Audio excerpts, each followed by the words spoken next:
He's an 80-year-old South American yellowfoot tortoise. But I did do something. Told you guys I was gonna do this, but we were making baby steps because everything has to happen slowly with this animal. These two will weigh several hundred pounds when they are fully grown.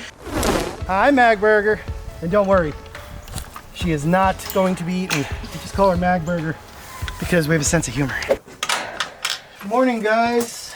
Oh. So this is the general. He's an 80-year-old South American yellowfoot tortoise, and right now we're going through a crazy deep freeze here in southern New Jersey. So what we got to do today is we got to get him and some of the other animals in here that are exotic species that would never experience cold like this warm and safe so that they can get through this cold spell. Even though we're in an indoor building, this place can get drafty, so we do have to take some added precautions to keep them safe. So what we're going to do is get them a nice long warm soak, and then we're gonna head out to the store. You guys are coming with me. But first, let's go in there and take a look at Rockalina, 1977's turtle that was taken out of the wild and spent 50 years on a kitchen floor. She's doing pretty good.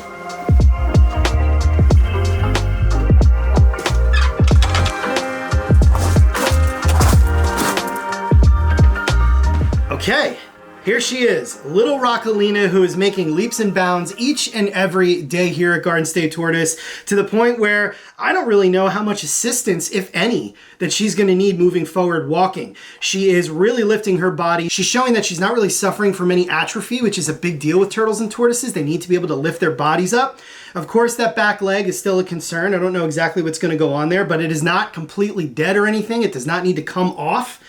And I'm just so impressed with her. She's doing so awesome. She's got a great appetite, such a sweet little personality for a turtle that has gone through so much for nearly 5 decades. I mean, look at her go. She's just unbelievable. A true testament, once again, to just how resilient these animals can be. However, not completely out of the woods. I can't say that enough. But I really love showing you guys the amazing progress that this incredible little turtle has been making. So what have I done since the last video? Because in the last video, if you've been following, we took her to our veterinarian because her back legs, particularly the skin, was getting raw, cracking, and starting to bleed because she's going through a major healing process after neglect for so long. So we got her some SSD cream. She's healing up beautifully. There's no more blood. We just have some scabbing, and more dead skin is sloughing off, which is good, but the SSD cream is keeping back any bacteria or infection, and it's also clearly keeping her out of any pain because she's just rocking and rolling here. But I did do something.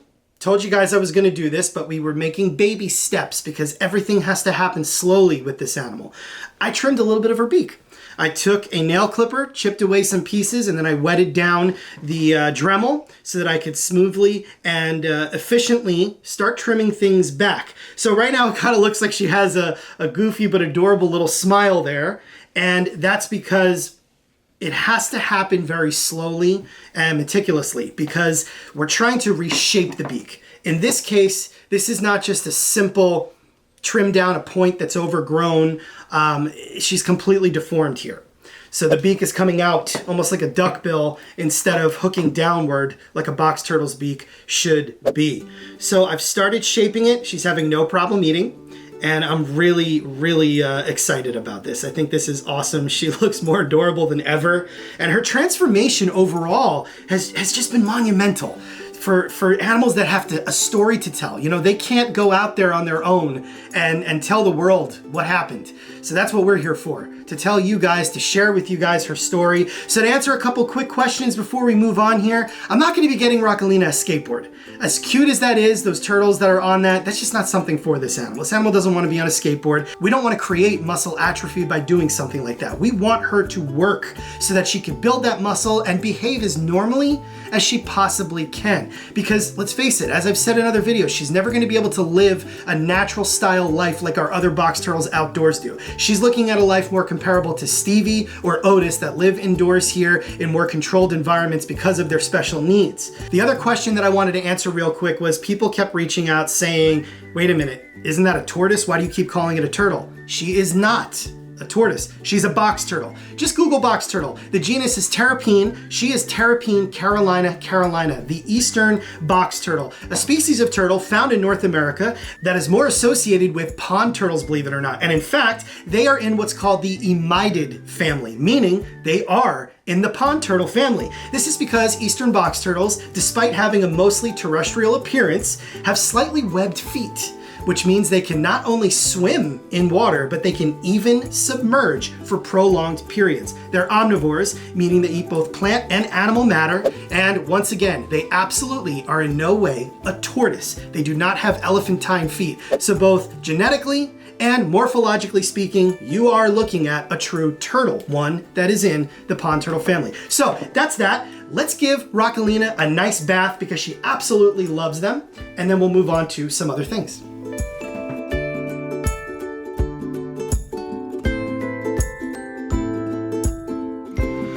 There she goes. She's drinking profusely. This is how box turtles and tortoises will actually drink. They'll stick the head and neck right under the water and just keep taking it in.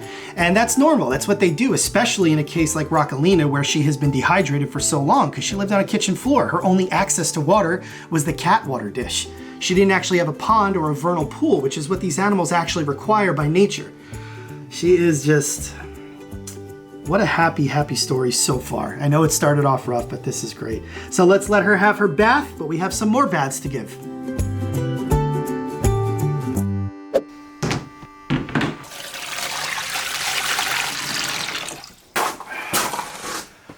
All right, here is the General, our 80-year-old yellow-footed tortoise. The General, we actually rescued from a situation where he was living in a basement.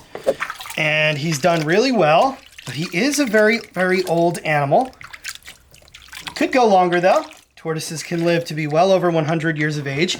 What we're doing to prevent an issue, this is a South American species that requires hydration and humidity. And right now, because they're indoors for a few months for winter, that building not only gets cooler, but it also gets pretty dry. So by giving him these soaks, and you can see he's already looking at the water, he's gonna start drinking. This allows him to rehydrate, rejuvenates him, and it also allows him to evacuate his system. And what I mean by that is tortoises love to defecate or poop in their water dishes or water trays. In the summer, you don't have to do this stuff because these animals are outside for a really long time in the natural elements. They love the thunderstorms we get, and New Jersey happens to get subtropical summers. So species from South America, along with many other exotic tortoise species, do really well here. And no tortoise hates rain unless there's too much of it. But in the case of the yellowfoot, you can't give them enough rain. These things come from the Amazon rainforests where they are really enjoying that humid forest floor. So let's let him soak. We're gonna let him soak for a while. He's gonna love this. And despite his age, he really looks awesome. But there's two other tortoises that need a bath, a much needed bath. And we actually need to clean them off too because they're filthy. All right. If you're new to this channel, meet Jack and Sally. Jack and Sally are iconic Galapagos tortoises, one of the two largest tortoise species on planet Earth today. These two will weigh several hundred pounds when they are fully grown. They were gifted to us in September of 2021 by our good friends Jason Abels and John Heidecker from 3J's Tortoise Sanctuary, who do amazing work with Galapagos tortoises down in Florida. And they reproduce this amazing species every year. And they wanted to gift us two babies to grow up with our daughters. And that's exactly what they're doing. But they are getting big. Not quite as big as the tortoise we're going to show you after this, but they're definitely gaining size fast. They're very active tortoises and they're always on the move, so they get very dusty and dirty. So we're going to give them a bath because I want you to see just how gorgeous they actually are. I'm going to use a toothbrush here to lightly start cleaning off Jack's shell. I'll splash him a little bit. There we go. Look at that. Beautiful, shiny black carapace that the Galapagos tortoise is known for. Interestingly, when they're babies, they have black shells, but they actually have a faint white ring on the center of each carapace scoot. Really beautiful. That goes away in no time, and they become this uniform color.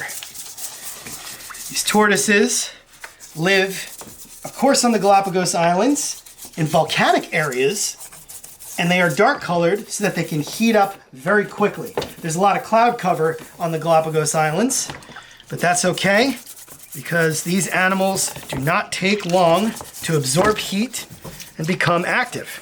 And just like the yellow-footed tortoise, the general, these guys and girls love water, and that's part of the reason why they're so darn dirty. It's because they cover themselves in sand and dirt and other fun things. And before you know it, you don't know what they look like. But there you go. Look at how amazing Jack is looking. Gorgeous. Now these white areas in between each scoot, the reason those are light colored is that you are witnessing growth right before your eyes. The objective behind a giant tortoise is to get out of that vulnerable size as quickly as possible. Because once you're past that, you're no longer really vulnerable to predators. And what's really gonna go after a giant Galapagos tortoise? Nothing. So these guys are following suit. That's what they're doing. And they look amazing. Here, enjoy your bath. I'm gonna move on to Sally. So awesome. Here, girl. Let's get you over here. I say girl, but you know, we're not 100% sure yet. It's looking like Jack and Sally are a pair. It would make sense because the males are larger, and you can see Jack is considerably larger than Sally, even though they are the same age. But time will tell. It's gonna be a long time before we're sure of that.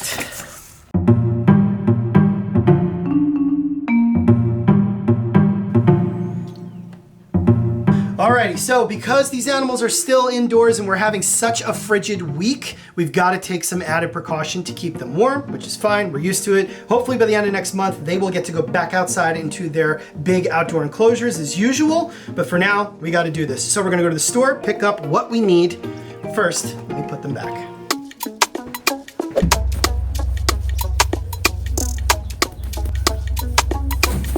So we're picking up some straw and hay because this is gonna help Jack, Sally, the general, tortoises like that to bed down and stay warm, a little extra warm while it gets so severe outside. And of course, some hay for our cow.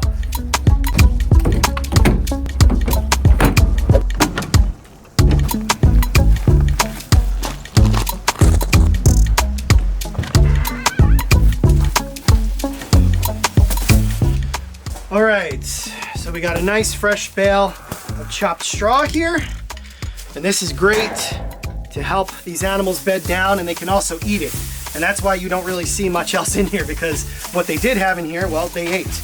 I'm not gonna give them this entire thing, but I am gonna make a nice area for them in here to bed down in. Hello, Miss Matey. There we go. That should be good. I can save the rest for some other animals. You have been so good this entire time. I have a treat for you. Come on. Come on. Come on, baby. Come on. There she comes. Let me get closer to you. Hi. This is Blue, our female rhinoceros iguana, who's puppy dog tamed. One of my absolute favorite animals here at GST. And because she's being so good here, we're giving her some strawberry treats. Hi. Yes, I know. I love you too. Rhinoceros iguanas are very similar to tortoises in their diet and their requirements, so they actually make great enclosure mates with species that can handle their presence like Galapagos tortoises and yellowfoot tortoises. Isn't that right? And they are an endangered species, native to the island of Hispaniola. Are we done? Oh no, we're not done. And when they are raised in the right environment, they become the tamest lizards on the planet. And I just absolutely love you. Yes, that's it though.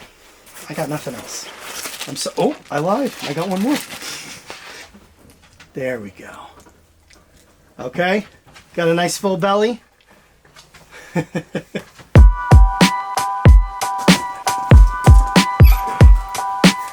So I left the general soaking this whole time so he could really get hydrated, and look at him. He looks really awesome again. Gotta keep up with the soaks with these guys. There you go, buddy. Get warm.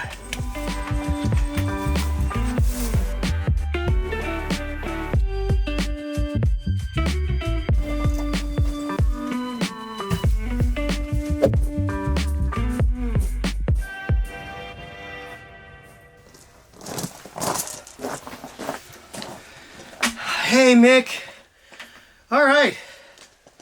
One of the largest animals here at Garden State Tortoise. This is Mickey, the Aldabra giant tortoise. As I said before, Galapagos and Aldabras, the two largest tortoise species on planet Earth. Mickey is a female, so she will be a little bit smaller than a male, but she is already pretty much too big for us to pick up, and she's still just a baby. She's only 11 years old, and she's got a long way to go. But Mickey, not unlike Jack and Sally, is nice and dusty from hanging out in this dusty barn, and hydration is extremely important, especially when they are in an artificial setting like being indoors for the winter months. You can see Mickey is helping herself to her little water dish here, but what I'm going to do is I'm going to give her a little artificial rain, which these tortoises love, and watch what she does.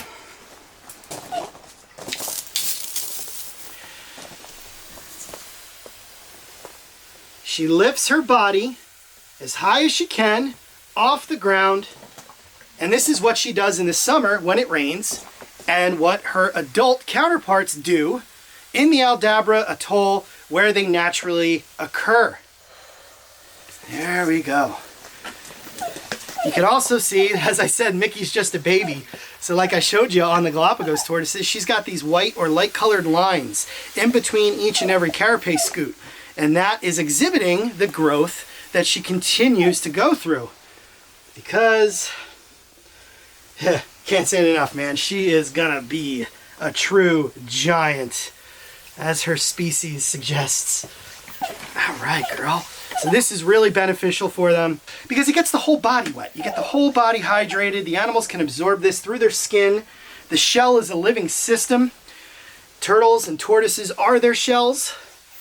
So we are just giving this monstrous animal a nice rain while she spends a little bit more time inside. Next month, she'll get to start going outside before she is permanently out there for the entire 2025 season, or at least most of it. Mickey's got a lot of different areas here in her indoor enclosure because, again, with that atrophy, we want to make sure it doesn't happen. So she's got a lot of uneven areas, gravel areas, sand, and of course hay and straw that she can move in and out of. That's important. So I have to replenish her straw and hay right now as soon as I'm done with this little rain shower. All right. So I bedded down a lot of this area with straw, which is quickly going to get matted down from her weight. But I also want to give her a nice pile of this hay orchard grass. Aldabras are eating machines. That's what they do by nature. They walk around all day long eating as much as they can. And due to their sheer size, what they actually end up doing is clearing paths for other wildlife, because that's what they do. They reach up, they grab food and pull it down. They reach down to the sides. They just completely mow down areas. And you have to be ready for that when you house these animals. This is a large undertaking, not just a large animal. So we have to make sure that they always have something to eat, but you don't want to go nuts feeding the wrong things. So something like this roughage, is good for animals like Aldabra tortoises and Galapagos tortoises to be eating. But we're also going to give Mickey a little bit something else today that will not only feed her, but will also give her a little bit of hydration.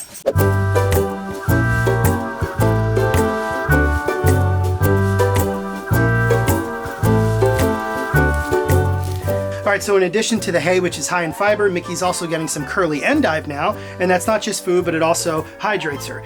And also, to help her with enrichment during the winter, because she doesn't have as many things to explore as she does outside, we just take these indestructible dog toys and stuff them with greens. She can chase it around and work for her food.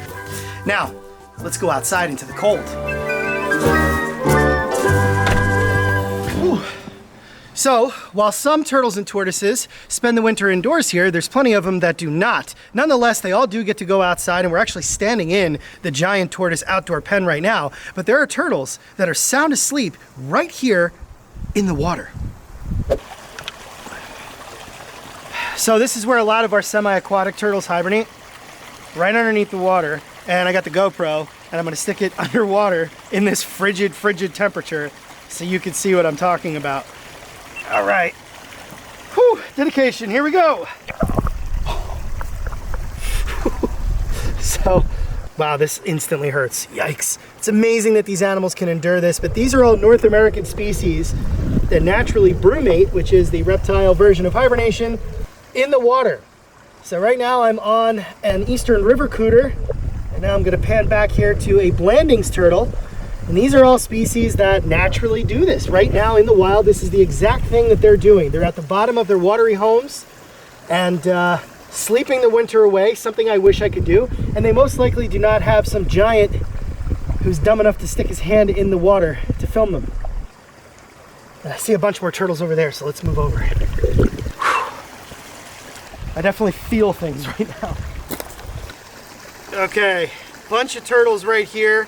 So let's do this one more time for good measure.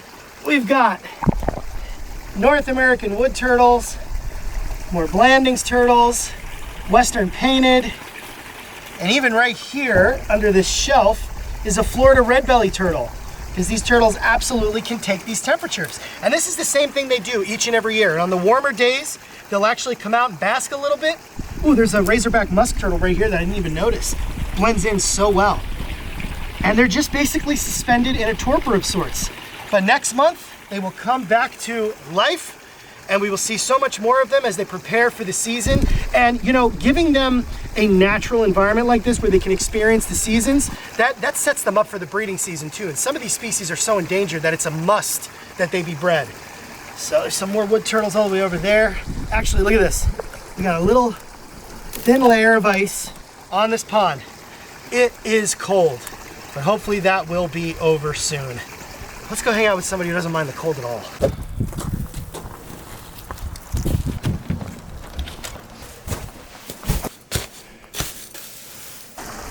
We do a little bit of everything here, not just reptiles. We're a family farm too. Hi, Magburger. This is Maggie May. She is our African zebu cattle, a mini cattle, and don't worry, she is not going to be eaten. We just call her Magburger because we have a sense of humor. There. How you doing?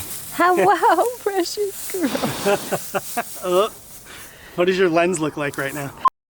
We've raised Maggie since she was a little calf, right? And you turned a year just this past November. And let's not forget our African pygmy goats, Tilly and Layla. Hi, Maggie. Maggie's nice and warm. She's got a shelter, but stay tuned, guys, because Casey and I have some amazing plans for our property that we're hoping are going to kick off in the coming weeks, where we're going to be redoing a lot of things here, and we're really, really excited about it. And that includes doing some things for this lovely lady right here.